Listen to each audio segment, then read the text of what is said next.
Hey everyone, today we're diving into the world of music royalties. If you're an artist or just curious about how musicians get paid, this video is for you. It's like, imagine baking a cake and getting paid every time someone takes a bite or shares a picture of it online. That's kind of how music royalties work. We're going to break down the different types of royalties from mechanicals to syncs so you can understand the money trail in the music biz. So grab your headphones, crank up your favorite tunes, and let's get started.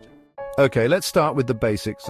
Mechanical royalties. These are like the bread and butter for songwriters and publishers. Every time someone buys a physical copy of your song, like a CD or vinyl, you earn mechanical royalties. Think of it like this. Every time a record player needle hits the groove of a vinyl or a CD spins in a disc player, that's a mechanical action, triggering a royalty payment. But it's not just about physical copies anymore, right? We live in a digital world, and thankfully mechanicals have kept up with the times. Downloads, whether it's on iTunes, Amazon Music, or any other platform, also generate mechanical royalties. Basically, if someone's buying a copy of your song, no matter how they're getting it, you're getting paid. And here's the cool part. Mechanical royalties aren't just a one-time thing. They continue to generate income every time a song is reproduced. So, that hit song you wrote 10 years ago, it could still be putting money in your pocket today. Now, let's move on to the exciting world of performance royalties. All right, so you've written a killer track, it's been recorded, and people are buying it. Awesome. But what about when your song gets played out in the world, like on the radio, at a club, or even in a coffee shop? That, my friends, is where performance royalties come into play. Think of it this way. Every spin on the radio, every DJ set that features your song, every time your music creates a vibe in a restaurant, that's a public performance. And you deserve to get paid for it. Performance royalties are collected by performing rights organizations or pros like ASCAP, BMI, and SESAC.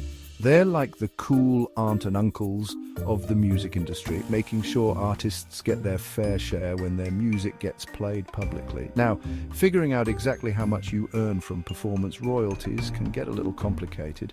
It depends on factors like where the song is played, how often it's played, and even the size of the venue. But trust me, it's worth understanding because it can be a significant source of income, especially for artists who are killing it with live shows and radio play. Speaking of getting your music out there, let's talk about synchronization royalties.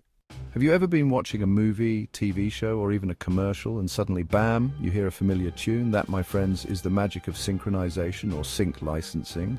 It's when a song is paired with visual media, creating an emotional impact, and you guessed it, generating royalties.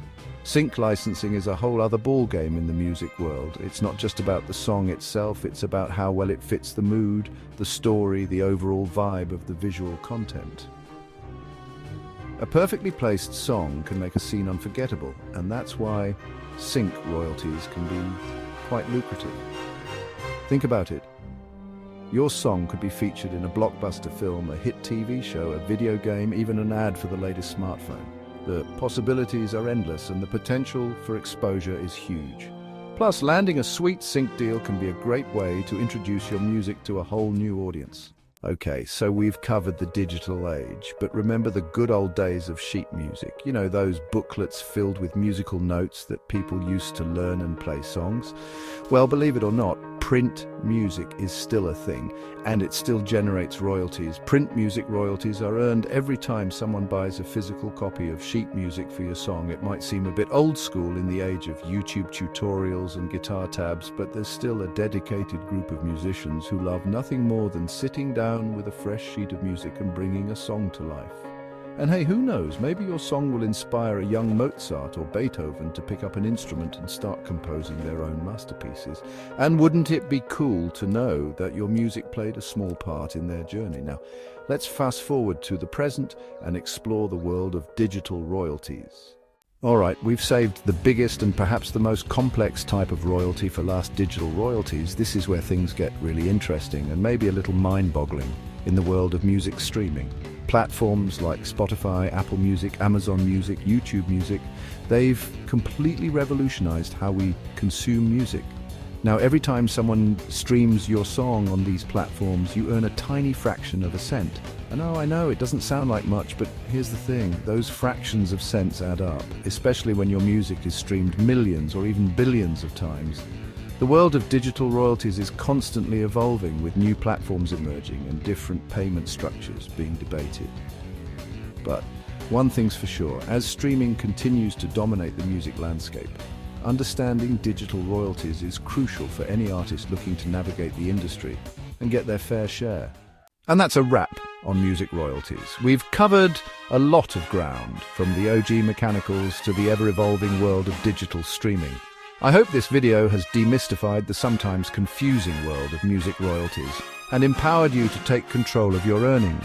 Remember, whether you're a seasoned musician or just starting out, understanding how you get paid for your art is essential. So keep creating, keep sharing your music with the world, and never stop fighting for your fair share. If you found this video helpful, don't forget to like,